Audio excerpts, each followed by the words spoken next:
हाँ तो देखो अगला जो टॉपिक है ग्रेविटेशन वाले चैप्टर का वो है gravitational field and it's intensity. तो देखिए ग्रेविटेशनल फील्ड क्या होता है और इसकी इंटेंसिटी क्या होती है। तो हेडिंग आप डाल लीजिए क्या, ग्रेविटेशनल फील्ड। ग्रेविटेशनल फील्ड क्या होता है, ठीक है। अपने फिजिक्स में टोटल जो फील्ड है वो कितने हैं, है ना। देखिए ये सबसे पहला फील्ड आप पढ़ने जा रहे हैं ग्रेविटेशनल फील्ड। आपके 12th में आएगा इलेक्ट्रिक फील्ड, एक आएगा मैग्नेटिक फील्ड, ठीक है। तो इस फील्ड की डेफिनेशन समझा देता हूं मैं आज आपको। क्या फील्ड क्या होता है ना। फील्ड यानी कि खेत, सही है, एरिया, रीजन, स्पेस, है ना। तो अब अपने फिजिक्स में इस फील्ड आखिरकार होता क्या है ना। द रीजन, फील्ड की डेफिनेशन बता रहा हूं मैं, the region around a physical quantity. PQ का मतलब है फिजिकल क्वांटिटी, किसी भी फिजिकल क्वांटिटी के चारों ओर का region in which other same type of physical quantity में एक्सपीरियंस ए फोर्स, जिसमें अगर दूसरी फिजिकल क्वांटिटी को रख दें तो क्या हो जाएगी, वो अफेक्ट होगी। या यूं कह सकते हैं अपन कि अदर फिजिकल क्वांटिटी जो है, other physical quantity of same type affect, ठीक है, उसके ऊपर क्या पड़ता है, अफेक्ट लगता है, वो प्रभावित होती है। जैसे अब अपन ये फिजिकल क्वांटिटी अगर मान लो मास ले लेते हैं, ये फिजिकल क्वांटिटी क्या ले लूं मैं, मास ले लूंगा, तो पता है फिर कौन सा फील्ड हो जाएगा, वो ग्रेविटेशनल फील्ड हो जाएगा। यानी कि ग्रेविटेशनल फील्ड की डेफिनेशन देखो क्या बनी, the region around a mass in which other mass में एक्सपीरियंस ए फोर्स। यानी कि ये कोई एक आपका मास है, इस मास के चारों ओर का वो रीजन जिसमें कोई दूसरा मास अगर आ जाए तो इसके ऊपर ये क्या लगा देगा, फोर्स लगा देगा, ठीक है, अफेक्ट होगा इससे। ये मास यहां पे रख दिया m1, अट्रैक्शन फोर्स लग जाएगा, यहां पे रख दूंगा तो भी अट्रैक्ट करेगा, बट यहां रख दूंगा तो नहीं करेगा, कोई इफेक्ट नहीं देगा। क्यों, क्योंकि ये इसके ग्रेविटेशनल फील्ड से बाहर है, समझ गए। तो ग्रेविटेशनल फील्ड की डेफिनेशन क्या हो गई, the region around a mass in which other mass में एक्सपीरियंस ए फोर्स, या फिर in other words physical quantity of same types, या फिर यूं कह सकते हैं कि अदर फिजिकल क्वांटिटी जो है सेम टाइप की, वो क्या होती है, अफेक्ट होती है, ठीक है। अगर ये फिजिकल क्वांटिटी चार्ज हो जाए, क्या हो जाए, चार्ज हो जाए, तो पता है कौन सा फील्ड हो जाता है, फिर इलेक्ट्रिक फील्ड हो जाता है। इलेक्ट्रिक फील्ड की डेफिनेशन भी आज यहां पे आ चुकी है आपकी। अगर इस मास की जगह चार्ज रख दें Q, तो इसके चारों ओर का जो रीजन है जिसमें कोई दूसरा चार्ज अगर रख देंगे तो उसके ऊपर क्या लगेगा, फोर्स लगेगा। अगर दोनों प्लस प्लस हुए तो रिपल्सन लग जाएगा, और एक माइनस चार्ज हुआ तो अट्रैक्शन लग जाएगा, कूलाम्ब फोर्स लग जाएगा, है ना। इसको इलेक्ट्रोस्टैटिक फोर्स भी बोलते हैं। यानी क्या फर्क है कूलाम्ब फोर्स और ग्रेविटेशनल फोर्स में, लास्ट क्लास में बताया था। मेजर डिफरेंस क्या है कि gravitational force does not depend on medium, दोनों मास को मीडियम में रख देंगे तो कोई फर्क नहीं पड़ता, लेकिन ये मीडियम पे डिपेंड करता है। दूसरा मेजर डिफरेंस क्या है, gravitational force always will be attraction type. Gravitational force हमेशा कैसा लगता है, अट्रैक्शन लगता है, लेकिन कूलाम्ब फोर्स या इलेक्ट्रोस्टैटिक फोर्स अट्रैक्शन भी हो सकता है और रिपल्शन भी हो सकता है, ठीक है। और अगर ये फिजिकल क्वांटिटी क्या, हाँ ये भी कह सकते हैं ग्रेविटेशनल फोर्स इस दुनिया का, इस नेचर का सबसे वीकेस्ट फोर्स है, वीक, ठीक है। स्ट्रॉन्गेस्ट कौन सा है, nuclear force. Nuclear force strongest क्यों है, पता है न्यूक्लियस की साइज कितनी होती है? बिल्कुल छोटी सी 10 की पावर -15 मीटर का न्यूक्लियस होता है। इस इतने से न्यूक्लियस के अंदर कितने सारे प्रोटॉन और न्यूट्रॉन होते हैं? ये प्रोटॉन प्रोटॉन आपस में प्लस प्लस है, रिपेल होके बाहर निकल जाने चाहिए न्यूक्लियस को तोड़ करके, लेकिन ये बाहर नहीं निकल पाते हैं। इस इतनी सी जगह में इतने सारे प्रोटॉन और न्यूट्रॉन्स को कौन बांधे रखता है? न्यूक्लियर फोर्स बांध के रखता है। देखिए 11 Na23, इसमें बता सकते हो कितने प्रोटॉन है? 11 प्रोटॉन है। ये जो एटॉमिक नंबर होता है यही नंबर ऑफ प्रोटॉन्स होते हैं, तो 11 प्रोटॉन है। इसमें न्यूट्रॉन बता सकते हो कितने? न्यूट्रॉन कैसे निकालते हैं? Z माइनस ये A माइनस Z, 23 माइनस 11 कितने हो गए? 12। क्या है इसमें? न्यूट्रॉन है।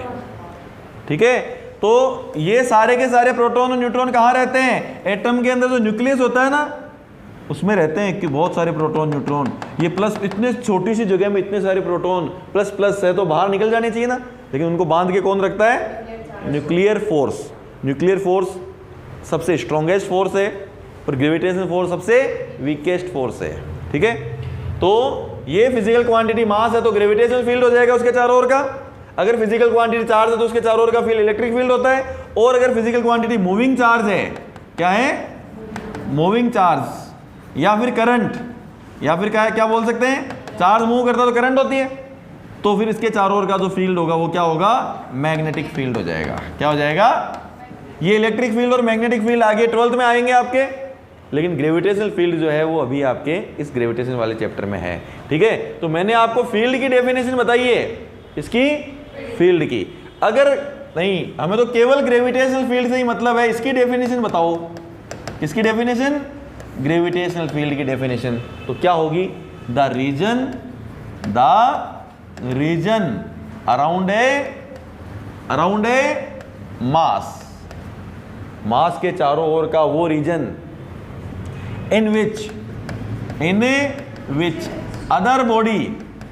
अदर मास बोल दो या बॉडी बोल दो, इन विच अदर मास एक्सपीरियंस है फोर्स ऑफ ग्रेविटेशन। उसके ऊपर क्या लगेगा? ग्रेविटेशनल फोर्स लगेगा। जैसे ये अपनी अर्थ है, क्या है? अर्थ। ठीक है, अर्थ का भी चारों ओर का एक रीजन है। इस अर्थ पे चढ़ करके क्या तो है अपन अर्थ पे, ये चढ़ेंगे क्या? इससे अगर आपने पत्थर फेंका ऊपर, वापस कहाँ के गिरता है? नीचे। ठीक है, लेकिन अगर कोई पत्थर को इतना फेंक दे कि वो यहाँ चला जाए, अर्थ के इस ग्रेविटेशनल फील्ड को क्रॉस कर जाए, पार कर जाए, फिर ये पत्थर वापस लौट के कभी भी नहीं आएगा। आप देखते ही रहो कि आए, वो नहीं आएगा। क्यों नहीं आएगा? क्योंकि वो अर्थ के ग्रेविटेशनल फील्ड को पार कर गया। और पता है वो स्पीड क्या होती है? वो होती है एस्केप स्पीड। 11.2 किलोमीटर पर सेकंड की स्पीड होती है। ये पढ़ेंगे आगे इसी चैप्टर में, डेराइव करेंगे इसको। अगर आप पत्थर को छत पे चढ़ के इतनी स्पीड से फेंक दो, 11.2 किलोमीटर पर सेकंड, एक सेकंड में 11.2 किलोमीटर, तो वो पत्थर वापस कभी भी वापस आपके हाथ में नहीं आएगा। ठीक है, लेकिन अभी तक दुनिया में ऐसी कोई मशीन ही नहीं बनी है जो कि इतनी स्पीड से किसी को फेंक सके। ट्रेन की स्पीड भी नहीं होती, एक सेकंड में 11.2 किलोमीटर कोई चल सकता, एरोप्लेन भी नहीं चल सकती। ठीक है, अब कई पूछ ले सर फिर वो रॉकेट कैसे पार कर जाते हैं, है ना? रॉकेट तो चले जाते हैं ना, वापस आते ही नहीं है, तो उनमें तो रॉकेट फिर कैसे क्रॉस कर जाते हैं? उनमें फ्यूल होता है, फ्यूल खर्च होता है, फ्यूल की वजह से वो ऊपर जाते रहते हैं, इतना फ्यूल भरते हैं ताकि वो चले जाए जहां उनको भेजना है। ठीक है, वहां पे चले जाए। तो ग्रेविटेशनल फील्ड क्या होता है? ये अपन ने उसकी डेफिनेशन लिखी है, ऐसा रीजन मास के चारों ओर का जिसमें कि दूसरा मास क्या करे? फोर्स एक्सपीरियंस करे। ठीक है, इज कॉल्ड, उस रीजन को क्या कहते हैं? ग्रेविटेशनल फील्ड कहते हैं। ठीक है, अब अपन देखते हैं ग्रेविटेशनल फील्ड की इंटेंसिटी। ठीक है, ध्यान दीजिए, अगला टॉपिक क्या है? Intensity of gravitational field. Gravitational field की इंटेंसिटी क्या होती है, किसे कहते हैं? आई से रिप्रेजेंट करेंगे इसको, किससे? आई से। ठीक है, और कई जगह आई की जगह जी से भी रिप्रेजेंट किया हुआ है, किससे? जी से, यानी आई बराबर जी है, फॉर्मूला सेम ही आएगा, अभी देख लेना ना। इंटेंसिटी ऑफ ग्रेविटेशनल फील्ड की ग्रेविटेशनल फील्ड कितना पावरफुल है। ग्रेविटेशनल फील्ड केवल अकेले अर्थ का ही नहीं होता है, हर मास का होता है। ठीक है, तो ये मान लो एक मास है आपका m1, ये इस मास का ग्रेविटेशनल फील्ड है। ठीक है, ये आपका एक दूसरा मास है, इस दूसरे मास का ये ग्रेविटेशनल फील्ड है। इसके अंदर आपने एक 2 किलो का मास रखा और इसने इस 2 किलो को अट्रैक्ट किया, कितने न्यूटन से? 20 न्यूटन से। ठीक है, यहां भी आपने 2 किलो का पत्थर रखा और इसने इसको अट्रैक्ट किया, कितने न्यूटन से? 30 न्यूटन से। ठीक है, ये अलग अलग है।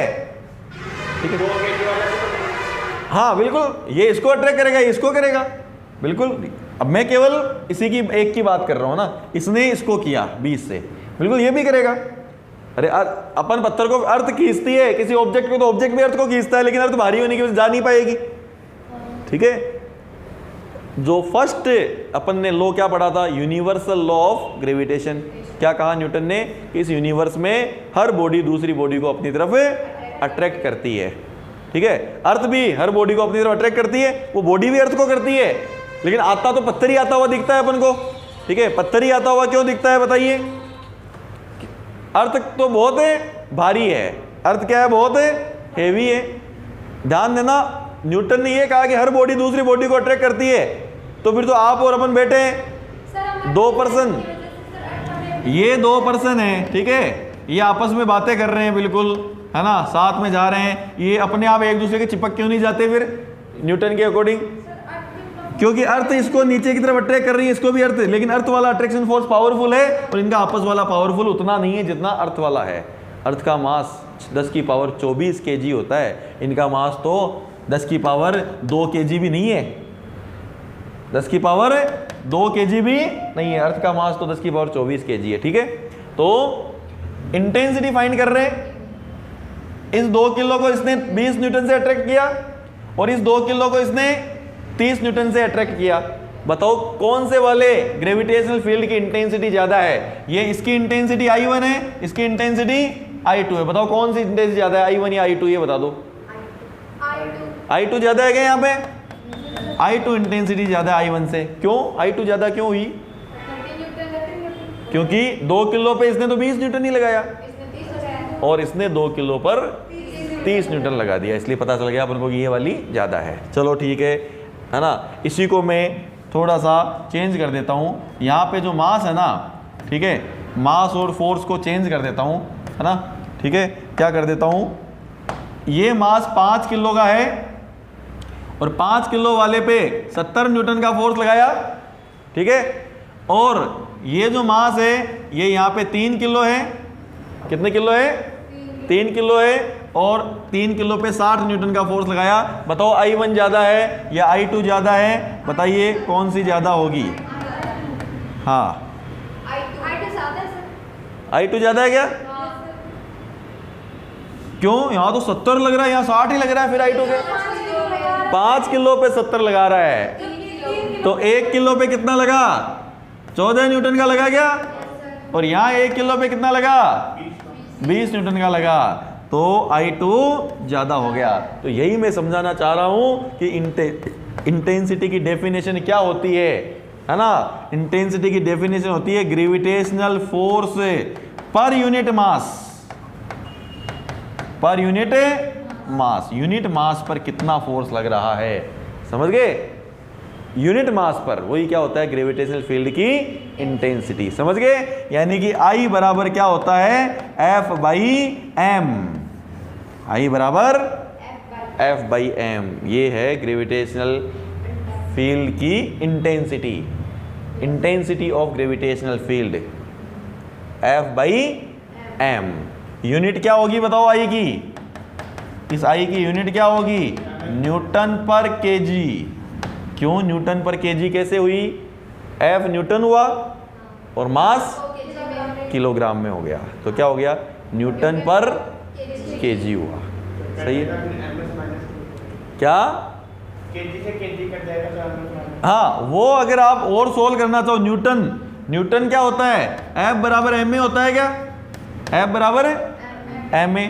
किलोग्राम, एक्सेलरेशन क्या होता है मीटर पर सेकेंड स्क्वायर अपॉन में किलोग्राम, तो किलोग्राम से किलोग्राम कट गया, तो इंटेंसिटी की यूनिट क्या आ गई मीटर पर सेकेंड स्क्वायर, यानी कि जो एक्सेलरेशन की यूनिट होती है वही इंटेंसिटी की होती है। इसलिए मैंने लिखा था ना आई जी के बराबर होता है। अभी आएगा देखो आई का फॉर्मूला निकालेंगे F/m, ठीक है। चलिए इंटेंसिटी की डेफिनेशन समझ में आ गई, केवल इतनी सी डेफिनेशन है, gravitational force per unit mass is known as intensity of gravitational field, ठीक है। अब चलिए अपन निकालते हैं इंटेंसिटी ड्यू टू पॉइंट मास,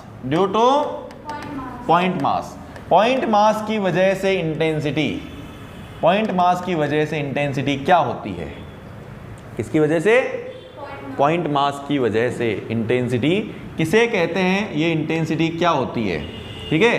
ध्यान देना, ये मान लीजिए एक पॉइंट मास है आपका कैपिटल M, ठीक है, और इस पॉइंट पर अपन को इंटेंसिटी निकालनी है, इस पॉइंट पर, ठीक है।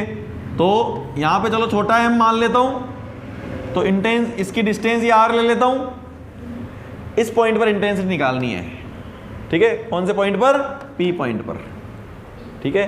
यानी कि we have to find intensity at point P due to point mass, किसकी वजह से निकाल रहे हैं इंटेंसिटी, पॉइंट मास की वजह से, m की वजह से, कितनी डिस्टेंस पर, एट डिस्टेंस r, ये P पॉइंट कितने डिस्टेंस पे है, r डिस्टेंस पे है। तो क्या है इंटेंसिटी का फॉर्मूला, F/m, F की value G capital M small m upon r square, कैसे हुई बताना, इन दोनों के बीच में यही होती है। तो बताइए इंटेंसिटी का क्या फॉर्मूला आया पॉइंट मास की वजह से, इंटेंसिटी का फॉर्मूला आ गया Gm अपॉन r स्क्वायर। छोटे g का फॉर्मूला भी ऐसा ही था, ऐसा ही था ना, ठीक है। ये इंटेंसिटी का फॉर्मूला आ गया Gm/r स्क्वायर। ये इंटेंसिटी अर्थ की सरफेस पे क्या होगी, यही intensity at the surface of earth, at earth surface, earth की सरफेस पे इंटेंसिटी क्या हो जाएगी, स्मॉल r की जगह क्या आ जाएगा, कैपिटल R हो जाएगा। तो क्या हो जाएगा Gm/r स्क्वायर, यानी कि I जो है वो G के बराबर होता है। इसको वेक्टर फॉर्म में लिख लेते हैं, किस फॉर्म में, वेक्टर फॉर्म में, इन वेक्टर फॉर्म। वेक्टर फॉर्म में क्या हो जाएगा, I वेक्टर बराबर होता है Gm/r square into minus r cap. Direction show करनी पड़ेगी ना वेक्टर फॉर्म में, तो डायरेक्शन लगाने के लिए r कैप लगाई, माइनस क्यों लगाया यहाँ पे, इसके लिए मैं लिख रहा हूँ here negative sign indicates that gravitational force will be always attraction type. Gravitational force जो होता है, gravitational force is always attraction type. कैसा फोर्स होता है वो, हमेशा अट्रैक्शन टाइप का होता है, उसकी नेचर अट्रैक्शन होती है, इसलिए माइनस साइन या अट्रैक्शन को शो करता है और किसी चीज को शो नहीं कर रहा है। ये ध्यान दीजिएगा, वेक्टर फॉर्म में लगाना पड़ रहा है माइनस, बाकी लगाने की जरूरत नहीं है आपको। आई का फॉर्मूला क्या याद रखना है, Gm/r स्क्वायर। तो ये अपन ने क्या पढ़ा, ग्रेविटेशनल फील्ड की इंटेंसिटी किसकी वजह से, पॉइंट मास की वजह से, ठीक है। ये पॉइंट मास था, ये इस पॉइंट मास का क्या है, चारों ओर का ग्रेविटेशनल फील्ड है। इस जगह इसकी इंटेंसिटी क्या होगी, ठीक है। इस जगह इंटेंसिटी ज्यादा होगी 1 नंबर पे या 2 नंबर पे, बताओ इंटेंसिटी ज्यादा कहां होगी इस पॉइंट मास की। ये मान लो एक पॉइंट मास है, ठीक है, 1 नंबर पे इंटेंसिटी ज्यादा होगी या 2 नंबर पे ज्यादा होगी, 1 पे ज्यादा होगी। जितना पास होगा नहीं ज्यादा। देखो आई क्या है, r स्क्वायर के इनवर्सली प्रोपोर्शनल, जितना दूर इंटेंसिटी उतनी कम। तो पास में पावर ज्यादा होती है, मान लो ये बल्ब जल रहा है, बल्ब के पास में इंटेंसिटी ज्यादा है या दूर ज्यादा है, पास में ज्यादा है, ठीक है। तो आपको पता है कि आई r स्क्वायर के क्या है, इनवर्सली प्रोपोर्शनल है। इसलिए आप अगर आई और r का ग्राफ बनाना चाहें, किस किस का ग्राफ, आई और r का ग्राफ बनाने के लिए आपको पता है कि आई r स्क्वायर के क्या है, इनवर्सली प्रोपोर्शनल है। तो ये ग्राफ आएगा क्या, सही है, इनवर्स का ग्राफ यही होता है। तो ये अपन ने क्या पढ़ा, intensity due to point mass की वजह से क्या इंटेंसिटी फाइंड की अपन ने। कौन सी वाली इंटेंसिटी फाइंड कर ली? Gravitational field intensity. इंटेंसिटी का मेन फॉर्मूला क्या? F/m, gravitational force per unit mass. ठीक है।